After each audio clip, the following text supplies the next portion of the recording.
अस्सलाम वालेकुम स्टूडेंट्स, कैसे हैं आप? ठीक है। तो स्टूडेंट्स, आज हम केमिस्ट्री 10th क्लास की केमिस्ट्री के चैप्टर हाइड्रोकार्बन के रिलेटेड यहाँ पर कुछ डिस्कस करेंगे। ठीक है। तो यहाँ पर सबसे पहला टॉपिक आ रहा है हाइड्रोकार्बन्स। ठीक है। तो हाइड्रोकार्बन्स जो होते हैं वो हाइड्रोजन और कार्बन एलिमेंट से मिलकर बनते हैं। ठीक है।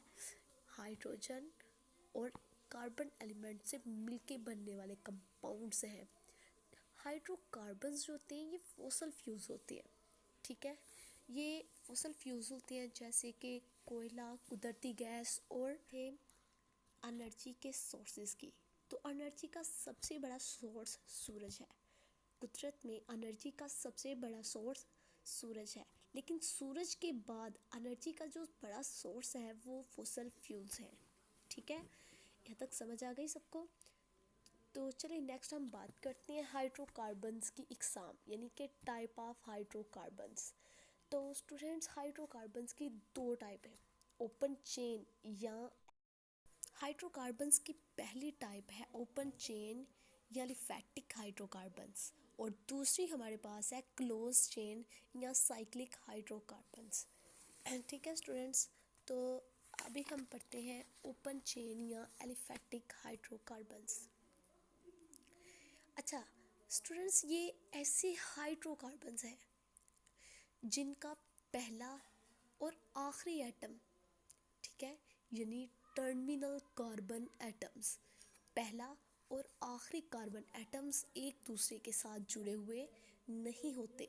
ठीक है। यहाँ पर हम इसकी कुछ एग्जांपल्स ले रहे हैं। ये है सीधी चेन यानी एन ब्यूटेन की और आइसो ब्यूटेन की। ये देखें स्टूडेंट्स, ये एक सीधी चेन है, लेकिन यहाँ पर इसका पहला कार्बन एटम एंड वाले कार्बन एटम से बिल्कुल भी जुड़ा हुआ नहीं है। दूसरी यहाँ पर आइसोब्यूटेन की है। तो ये चेन ब्रांच भी हो सकती है, स्ट्रेट भी हो सकती है। स्ट्रेट की तो हमने एग्जांपल देख ली है, अब हम ब्रांच की देखते हैं। ब्रांच में आइसोब्यूटेन, तो उसका पहला एलिमेंट दूसरे एलिमेंट से कनेक्टेड है, फिर तीसरे, लेकिन यहाँ पर ब्रांच है CH2, वो नीचे भी कनेक्टेड है।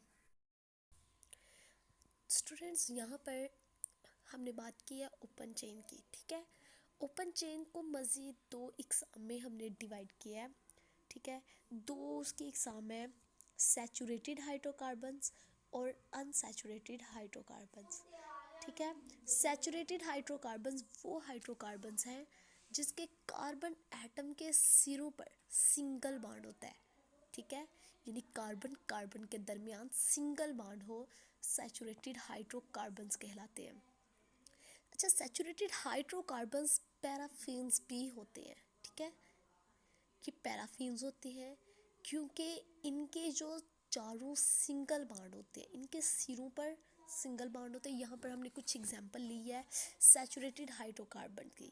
तो देखिए, हाइड्रोजन और कार्बन के दरमियान यहाँ पर सिंगल कोवेलेंट बॉन्ड जो है वो मौजूद है। आप चेक कर लें, कार्बन कार्बन के दरमियान, कार्बन हाइड्रोजन के दरमियान सिंगल बॉन्ड, और सिंगल बॉन्ड होने की वजह से ये सैचुरेटेड है। इन्हें हम पैराफिन्स भी बोलते हैं। ठीक है। यहाँ पर दूसरी टाइप है अनसैचुरेटेड हाइड्रोकार्बन्स। ये वो हाइड्रोकार्बन्स है जिनमें कार्बन एटम्स के दरमियान सिंगल या डबल कोवेलेंट बॉन्ड मुमकिन है। यहाँ पर दो ऑर्गेनिक फैमिलीज काम करती हैं, अल्केन्स और अल्काइंस। ठीक है। अल्केन्स वो होती हैं जिनमें कार्बन कार्बन के दरमियान डबल बॉन्ड मौजूद होता है, और अल्काइंस अल्काइंस वो होती हैं जिनमें कार्बन कार्बन के दरमियान ट्रिपल बॉन्ड भी मौजूद होता है। अल्केन्स की हम एग्जांपल लेते हैं इथेन, और अल्काइंस की इथाइन। यहाँ पर हमने मज़ीद एक्सप्लेन किया इसे एक रिएक्शन के साथ। तो हाइड्रोजन और कार्बन के दरमियान सिंगल, लेकिन कार्बन कार्बन के दरमियान जहाँ पर डबल बॉन्ड अवेलेबल है। ठीक है। तो यहाँ पर मज़ीद आगे देखें, कार्बन कार्बन के दरमियान ट्रिपल बॉन्ड अवेलेबल है। तो ये क्या हुई, अल्कीन्स और अल्काइंस। अल्कीन्स जिनमें डबल बॉन्ड अवेलेबल है, अल्काइंस जिनमें ट्रिपल बॉन्ड अवेलेबल है। अल्कीन्स और अल्काइंस को अनसैचुरेटेड हाइड्रोकार्बन्स भी कहा जाता है, ठीक है। तो इन दोनों में जो है ना, यहाँ पर जो डिफरेंस है वो मल्टीपल बॉन्डिंग का है, यहाँ पर डबल है, यहाँ पर ट्रिपल है। यहाँ पर आके आ रहा है क्लोज चेन हाइड्रोकार्बन्स। तो गाइस क्लोज चेन हाइड्रोकार्बन्स वो हाइड्रोकार्बन्स हैं जिनमें कार्बन एटम्स रिंग्स रखते हैं, यानी कि रिंग की शक्ल में पाए जाते हैं। यहाँ पर हम कुछ एग्जांपल्स इसके लिए, ये हम यहाँ पर बात कर रहे थे क्लोज चेन या साइक्लिक हाइड्रोकार्बन्स की। तो क्लोज चेन साइक्लिक हाइड्रोकार्बन्स हमारे पास बेंजीन है, साइक्लोब्यूटेन है, साइक्लोहेक्सेन है, ठीक है। इनके दरमियान रिंग चेन की शक्ल में हाइड्रोकार्बन्स अवेलेबल है, ठीक है।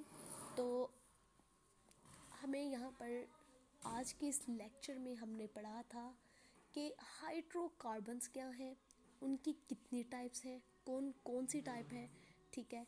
उसके बाद सैचुरेटेड अनसैचुरेटेड हाइड्रोकार्बन्स के रिलेटेड पढ़ा है, क्लोज चेन ओपन चेन के बारे में पढ़ा है। तो अगर आपको समझ आ गई हो तो प्लीज़ मुझे कमेंट करके लास्ट में बताइएगा। ओके, खुदा।